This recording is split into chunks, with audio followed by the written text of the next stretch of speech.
খুবই ইন্টারেস্টিং একটা গল্প আপনাদের সাথে শেয়ার করতে ইচ্ছা করলো, তাই শেয়ারের জন্য বলা।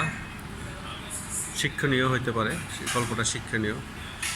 এক রাজা সিলেক্ট করলো যে পরবর্তী তার উত্তরসূরি হবে, তার 3 সন্তানের মাঝে উত্তরসূরি হবে। সে যথারীতি 3টা বীজ আনলো, চারা বীজ আনলো, 3টে ছেলের কাছে, তার 3 ছেলের কাছে দিল। দেওয়ার পরে সে বললো তোমাদের সাথে দেখা হবে 3 মাস পরে। তো যে কথা সেই কাজ।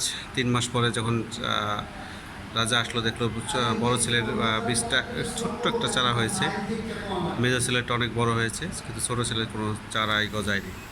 তখন রাজা সবাইকে অবাক করে দিয়ে রায় দিল যে পরবর্তী রাজা হবে তার ছোট ছেলে। কী কারণ? সে 3টা বীজ দিয়েছিল, সিদ্ধ করা বীজ, এতে কিন্তু চারা হওয়ারই কথা না। তো আমাদের অনেক সময় আমরা যা দেখি বা বুঝি বা যত চালাকি করার চেষ্টা করি, সেটা হয়তো আমাদের অনুকূলে আসে না। এই গল্প থেকে শিক্ষা নেওয়া হয়, সততা থাকলে, নিষ্ঠা থাকলে একসময় হয়তো বা দৃশ্যমান কোনো সাকসেস না হলেও অদৃশ্যমান অনেক সফলতা আমাদের চলে আসবে। ধন্যবাদ, আশা করি সবাই বুঝতে পারছেন।